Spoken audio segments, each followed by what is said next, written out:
All right. Tuesday, Christmas Eve market recap. Um, so today did not trade today. Um, there was 9 a.m. yellow orange folder news, so I don't really give a shit. But just wanted to go over just to see like how price action was, what setups were actually there, what would I take in if it wasn't Christmas Eve, all that crap. Now looking back at it, this price action was clean as fuck for some reason. I don't know why. It was so clean. Honestly, it kind of makes me mad because I was planning on that doesn't make me mad. But I was planning on trading today, but then I was like, uh, it's probably smarter not to. I already took two L's on my funded. Um, took two trades, both of them are L's. All of them.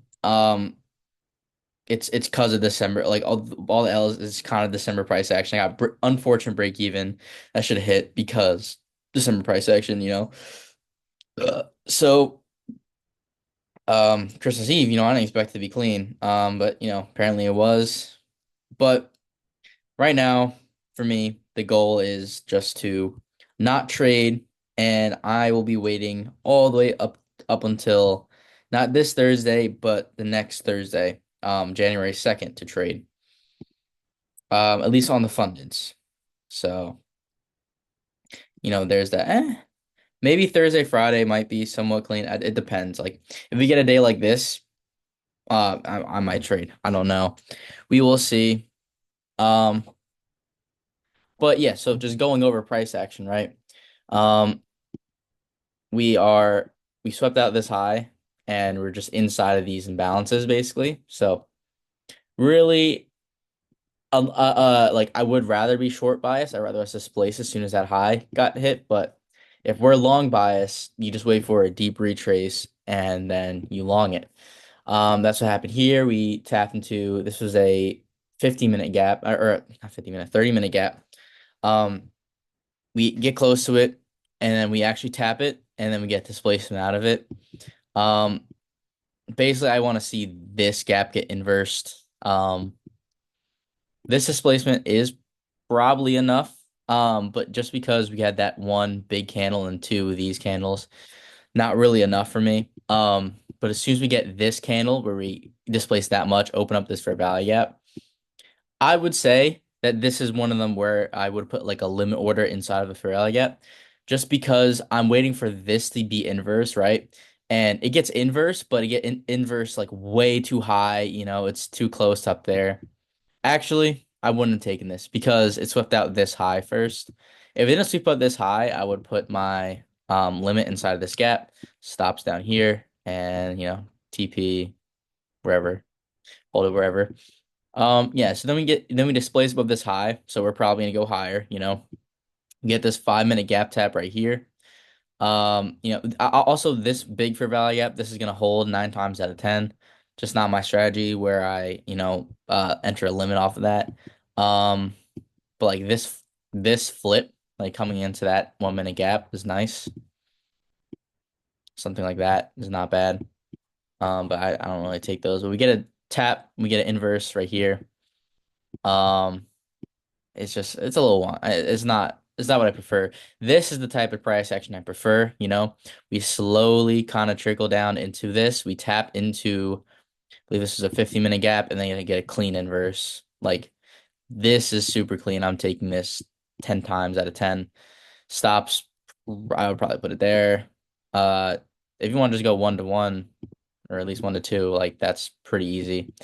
Um, but since we are just bullish right now, you could probably just hold to even like could have held to the 4R or whatever. But yeah, like this is what you look for. This is a trending market. Since we tapped into here, we got the confirmation we're going higher, start trending up, and we're just trending. We get this tap back into this 50-minute. We get an inverse out of it, showing that we are displacing from it. We don't want to go lower again.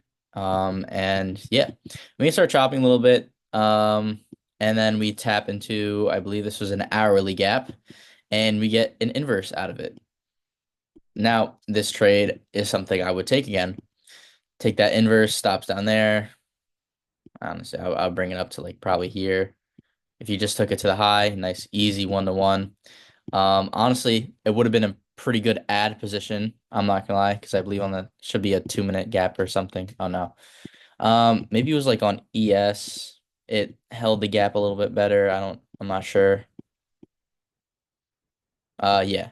Yeah, ES, it definitely held on to that gap a lot better. We got an inverse out of it, this candle.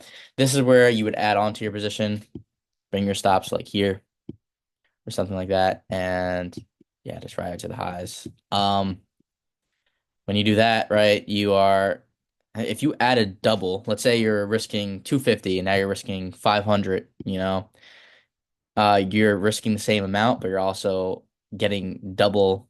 You actually enter a little lower than your fill, so you're getting more than double what you were initially in for the same risk. So honestly, less risk because it is lower again. So, you know, that's a pretty good trade. Another one.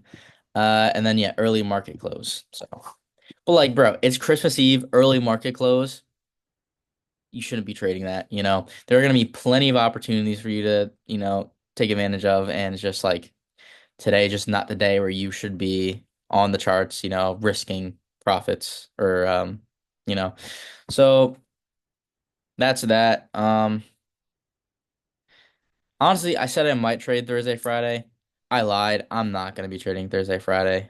I'm just gonna wait till New Year's. Um, because that's the smart thing to do.